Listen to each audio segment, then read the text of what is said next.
নমস্কার বন্ধুরা, শীতের আমেজ মানেই গরম ভাতে ধোঁয়া ওঠা বাঁধাকপির ঝোল। তবে আজ আমি আপনাদের সাথে শেয়ার করব একদম সিক্রেট মশলায় তৈরি অনুষ্ঠান বাড়ির স্বাদের বাঁধাকপির ঝোল। কম তেল মশলায় কিভাবে বাঁধাকপির এই সাবেকি স্বাদ ফিরিয়ে আনা যায় তা জানতে ভিডিওটি একদম শেষ পর্যন্ত দেখুন। কথা দিচ্ছি এই এক তরকারিতেই আপনার পুরো ভাত খাওয়া হয়ে যাবে। চলুন দেরি না করে শুরু করি। প্রথমে নিয়ে নেব একটি বাঁধাকপি। একটি বাঁধাকপিকে প্রথমে আমরা অর্ধেক করে কেটে নেব। বাঁধাকপিটা অর্ধেক কাটা হয়ে গেলে ওই বাঁধাকপিকে আরও আমরা দুভাগ করে কেটে নেব। এবারে ওই দুভাগ বাঁধাকপি থেকে ছোট ছোট করে চৌকো করে কাট করে নেব, ঠিক এইভাবে যেভাবে আমরা কাট করেছি। প্রত্যেকটা কাট এইভাবে করে নেওয়ার পর টুথপিকের সাহায্যে আমরা এটাকে আটকে দেব, যাতে এটা খুলে না যায়, মানে পাতাগুলো যাতে ছেড়ে ছেড়ে না চলে আসে। প্রত্যেকটা বাঁধাকপির কিউবগুলো ঠিক এইভাবে করে নেওয়ার পর গ্যাসে বসিয়ে দেব একটা কড়াই বসিয়ে যোগ করে দেব 1 কাপ থেকে 1.5 কাপ পরিমাণ মতো জল, এবং তাতে দিয়ে দেব পরিমাণ মতো লবণ আর 1 চামচ হলুদ। জলটা গরম হয়ে এলেই যোগ করে দেব আমাদের কেটে রাখা বাঁধাকপিগুলি।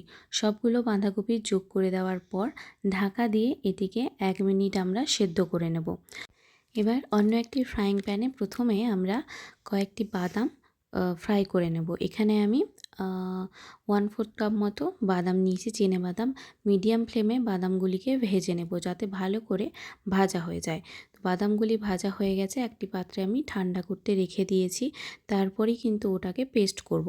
আর এদিকে আমাদের বাঁধাকপিগুলো সেদ্ধ হয়ে গেছে। একটি ছান্নার সাহায্যে আমি বাঁধাকপিগুলো থেকে জল বের করে ছেনে নিয়েছি। এবারে তৈরি করব একটি ব্যাটার। তার জন্য একটি বোলে নিয়ে নিয়েছি 1 কাপ পরিমাণ চালের গুঁড়ো আর 1 কাপ পরিমাণ বেসন, আর তাতে যোগ করে দেব লঙ্কার গুঁড়ো, হলুদ গুঁড়ো আর জিরে গুঁড়ো, আর দিয়েছি পরিমাণ মতো লবণ। এবারে সমস্ত শুকনো উপকরণগুলো ভালোভাবে আগে মিশিয়ে নেব। তারপরে অল্প অল্প জল দিয়ে একটা গাঢ় ব্যাটার তৈরি করে নেব। এটা কিন্তু বেগুনির যে ব্যাটারটা হয় তার থেকে একটু গাঢ় হবে, বেশি পাতলা কিন্তু হবে না।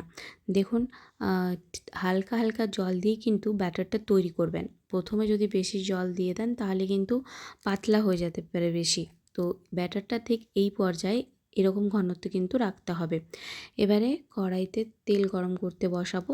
তেল গরম হয়ে গেলে বাঁধাকপিগুলো টুথপিকের সাহায্যে ব্যাটারে ডুবিয়ে ভালো করে ব্যাটারটা বাঁধাকপিগুলোর মধ্যে লাগিয়ে গরম তেলের মধ্যে ছেড়ে দেব।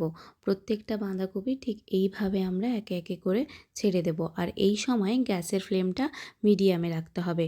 মিডিয়ামে রেখেই কিন্তু এই বাঁধাকপির পকোড়াগুলো খুব ভালোভাবে ছেঁকে নিতে হবে, যাতে ভেতরটাও ভালোভাবে হয়ে যায়। আর হাই ফ্লেমে রাখলে কিন্তু ওই একই ব্যাপার, ওপরটা কিন্তু লাল হয়ে যাবে কিন্তু ভেতরে যে বেসনের ব্যাটারটা গেছে ওটা কিন্তু হবে না, ওটা কাঁচাই থেকে যাবে। তাই মিডিয়াম ফ্লেমে ভালো করে নেড়ে চেড়ে সোনালি করে ভেজে নিতে হবে। তো প্রত্যেকটা বাঁধাকপি দেখুন আমাদের ভাজা হয়ে গেছে। এবারে চলুন বাঁধাকপির গ্রেভির জন্য মশলা করে ফেলি। এখানে মিক্সিং জারে আমি নিয়ে নিয়েছি কুচিয়ে রাখা আদা। এখানে আমি 1.5 ইঞ্চি আদা নিয়েছি, আর নিয়েছি একটি মিডিয়াম সাইজের টমেটো, আর যোগ করেছি ওই যে বাদামটা ভেজে রেখেছিলাম বাদাম। ব্যাস, এর একটা স্মুথ পেস্ট তৈরি করে নেব। এবার ওই যে বাঁধাকপিটা ভেজেছিলাম ওই একই কড়াইতে যোগ করে দেব তেজপাতা, 2টো এলাচ, দারচিনি আর লবঙ্গ। গরম মশলা ফোড়ন দেওয়ার পর ফোড়ন থেকে একটি গন্ধ বেরালেই যোগ করে দেব আমাদের তৈরি করে রাখা পেস্টটি। করে রাখা পেস্টটি দেওয়ার পর আমরা মিডিয়াম ফ্লেমে এটিকে কিছুক্ষণ ভালো মতো কষিয়ে নেব। যেহেতু বাদাম আছে তাই লেগে যাওয়ার চান্স থাকে, তাই সব সময় চেষ্টা করবেন খুন্তির সাহায্যে এটাকে একটু নেড়ে দেওয়ার আর লো ফ্লেমে রান্না করার। মশলা থেকে তেল ছেড়ে এলেই যোগ করে দেব লঙ্কা গুঁড়ো, জিরে গুঁড়ো আর হলুদ গুঁড়ো। এবার মশলা ধোয়া জল অল্প পরিমাণ দিয়ে প্রথমে মশলাটাকে খুব ভালোভাবে কষিয়ে নেব। মশলা থেকে তেল ছেড়ে এসছে দেখুন। এবারে দিয়ে দেব পরিমাণ মতো জল। এখানে আমি 1 কাপ পরিমাণ জল ব্যবহার করেছি। জলটা ফুটে এলেই কিন্তু যোগ করে দেব আমাদের ভেজে রাখা বাঁধাকপিগুলি। বাঁধাকপি যোগ করার পর আরও 1 মিনিট মতো আমরা এটিকে ফুটিয়ে নেব। ঝোলটি যখন গাঢ় হয়ে আসবে তখন সেই মুহূর্তে যোগ করে দেব 1 টেবিল স্পুন গরম মশলা আর কস্তুরি মেথি। কস্তুরি মেথিটা হাতে একটু ক্রাশ করে দিয়ে দেব, তাতে গন্ধটা ভালো বেরায়। আর যোগ করব 1 টেবিল স্পুন ঘি। এই পর্যায়ে একবার নুনটা চেক করে নেবেন, যদি মনে হয় নুনের দরকার তাহলে অবশ্যই একটু নুন যোগ করবেন। আমাদের নুনের প্রয়োজন মনে হয়েছিল, তাই আমরা নুন অ্যাড করেছি। ব্যাস তৈরি হয়ে গেল আমাদের জিভে জল আনা গরম গরম বাঁধাকপির ঝোল। দেখলেন তো কত সহজ ও সাধারণ কিছু ঘরোয়া উপকরণ দিয়েই তৈরি হয়ে গেল আজকের এই অসাধারণ পদটি। আজকের রেসিপিটি ভালো লাগলে অবশ্যই একটি লাইক ও বন্ধুদের সাথে শেয়ার করুন।